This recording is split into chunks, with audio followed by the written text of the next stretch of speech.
Lamentations, chapter 1. How deserted lies the city, once so full of people. How like a widow is she, who once was great among the nations. She who was queen among the provinces has now become a slave. Bitterly she weeps at night. Tears are on her cheeks. Among all her lovers there is no one to comfort her. All her friends have betrayed her. They have become her enemies. After affliction and harsh labor, Judah has gone into exile. She dwells among the nations. She finds no resting place. All who pursue her have overtaken her in the midst of her distress. The roads to Zion mourn, for no one comes to her appointed festivals. All her gateways are desolate, her priests groan, her young women grieve, and she is in bitter anguish. Her foes have become her masters, her enemies are at ease. The Lord has brought her grief because of her many sins. Her children have gone into exile, captive before the foe. All the splendor has departed from daughter Zion. Her princes are like deer that find no pasture. In weakness they have fled before the pursuer. In the days of her affliction and wandering, Jerusalem remembers all the treasures that were hers in days of old. When her people fell into enemy hands, there was no one to help her. Her enemies looked at her and laughed at her destruction. Jerusalem has sinned greatly, and so has become unclean. All who honored her despise her, for they have all seen her naked.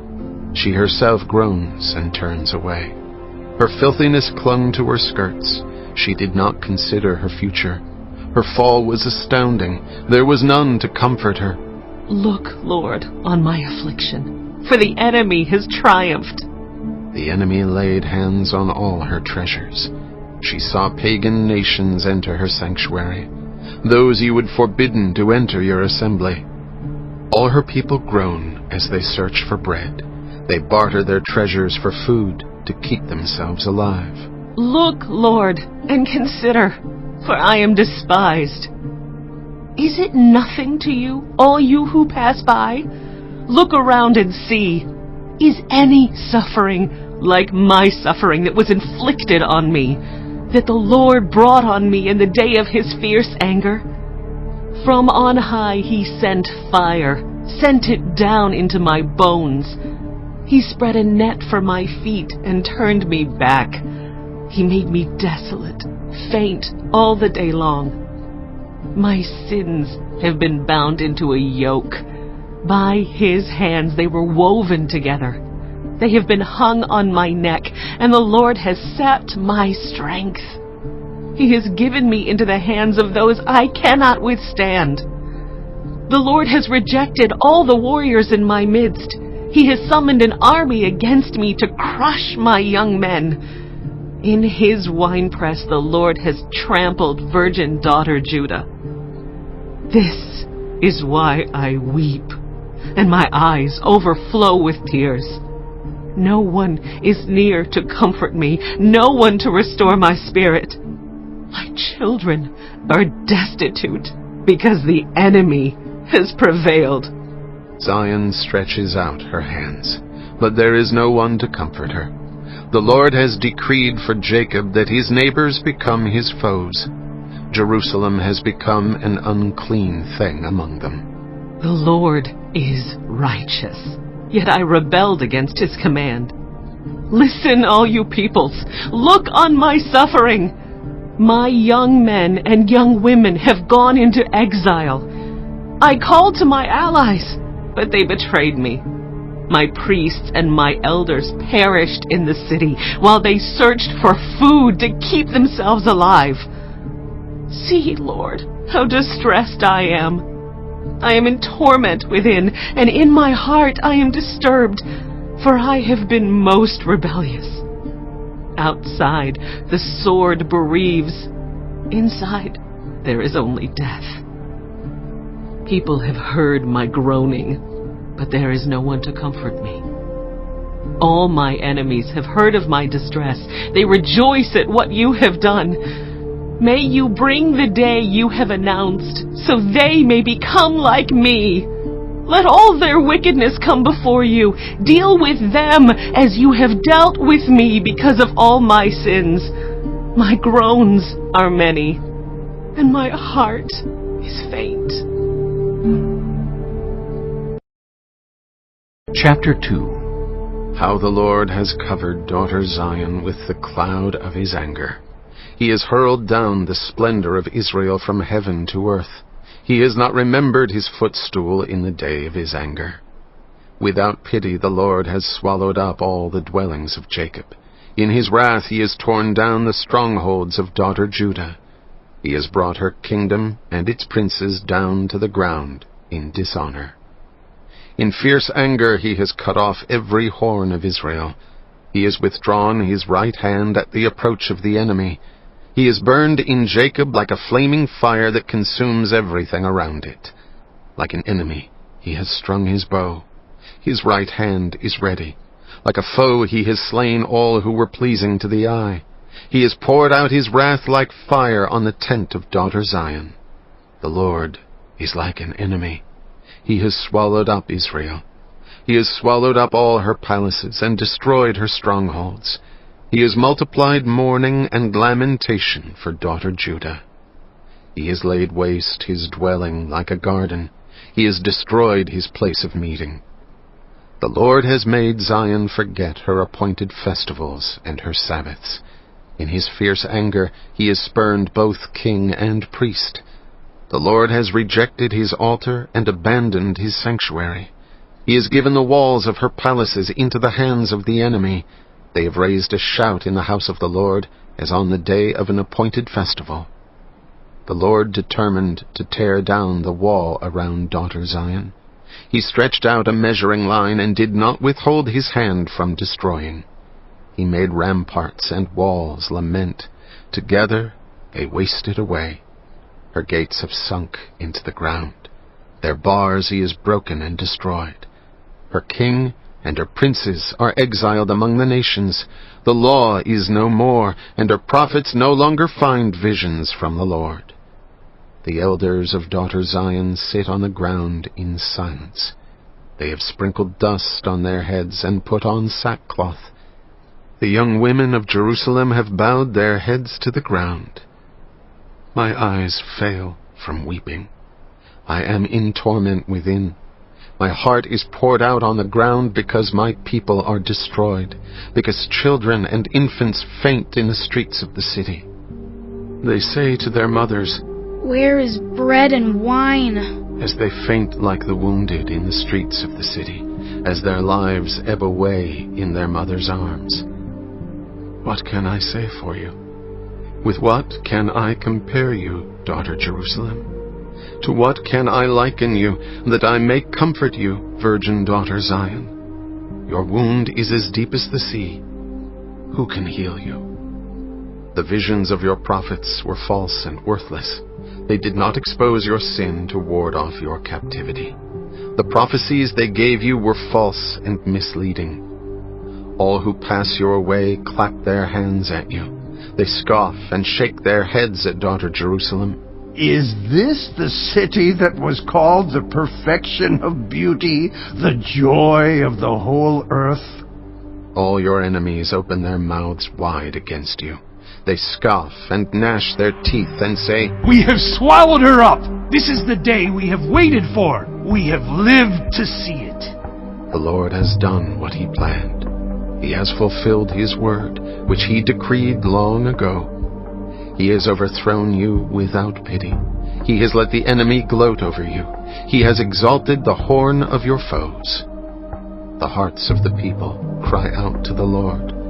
You walls of daughter Zion, let your tears flow like a river day and night. Give yourself no relief, your eyes no rest. Arise, cry out in the night, as the watches of the night begin. Pour out your heart like water in the presence of the Lord. Lift up your hands to him for the lives of your children who faint from hunger at every street corner. Look, Lord, and consider. Whom have you ever treated like this? Should women eat their offspring, the children they have cared for? Should priest and prophet be killed in the sanctuary of the Lord? Young and old lie together in the dust of the streets. My young men and young women have fallen by the sword. You have slain them in the day of your anger. You have slaughtered them without pity. As you summon to a feast day, so you summoned against me terrors on every side. In the day of the Lord's anger, no one escaped or survived. Those I cared for and reared, my enemy has destroyed. Chapter 3. I am the man who has seen affliction by the rod of the Lord's wrath. He has driven me away and made me walk in darkness rather than light. Indeed, he has turned his hand against me again and again all day long. He has made my skin and my flesh grow old and has broken my bones. He has besieged me and surrounded me with bitterness and hardship. He has made me dwell in darkness like those long dead. He has walled me in, so I cannot escape. He has weighed me down with chains. Even when I call out or cry for help, he shuts out my prayer.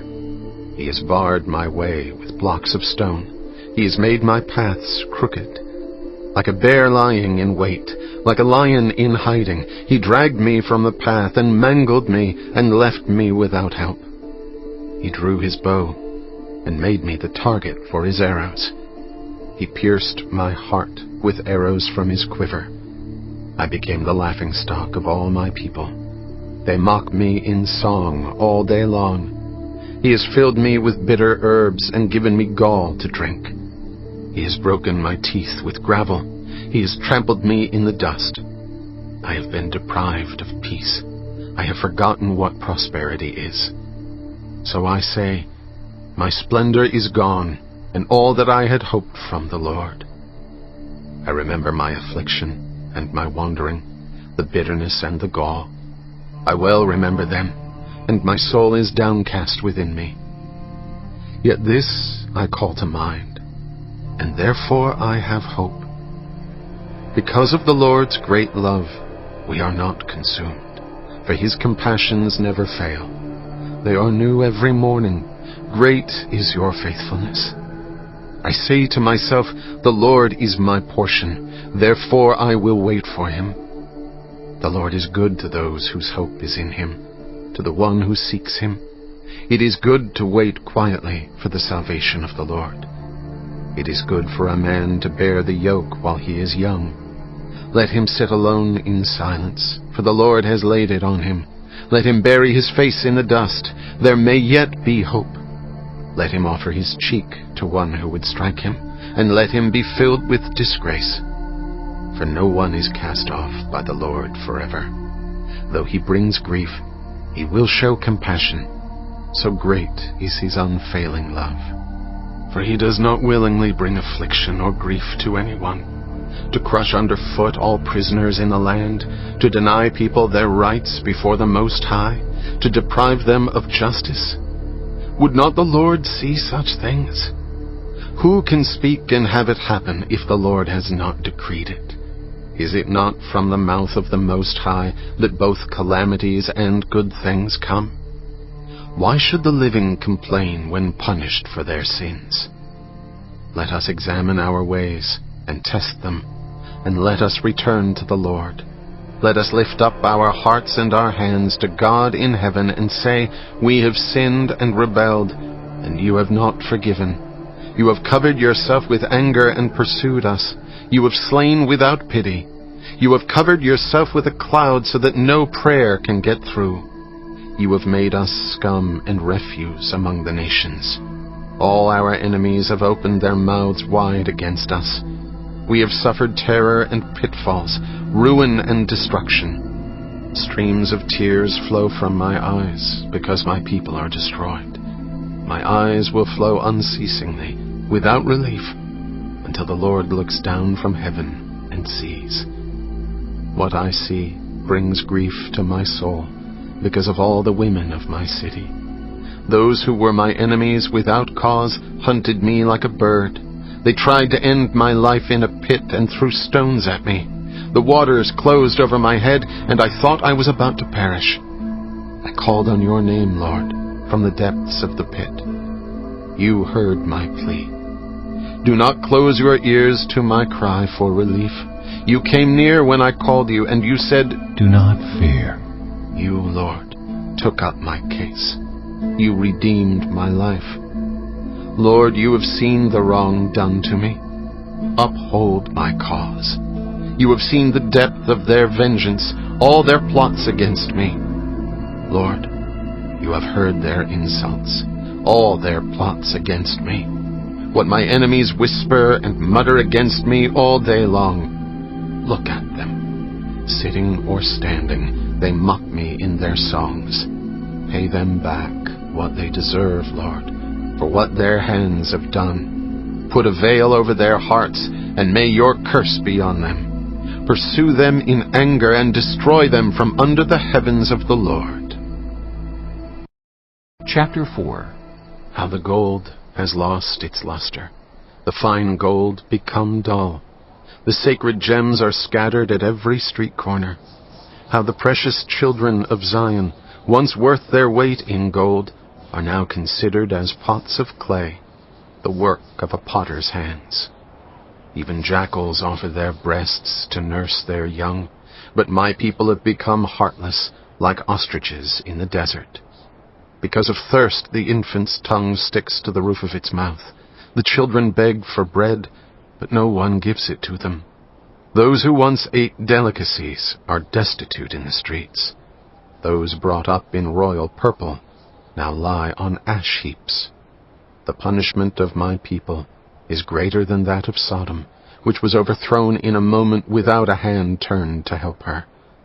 Their princes were brighter than snow and whiter than milk, their bodies more ruddy than rubies, their appearance like lapis lazuli. But now they are blacker than soot.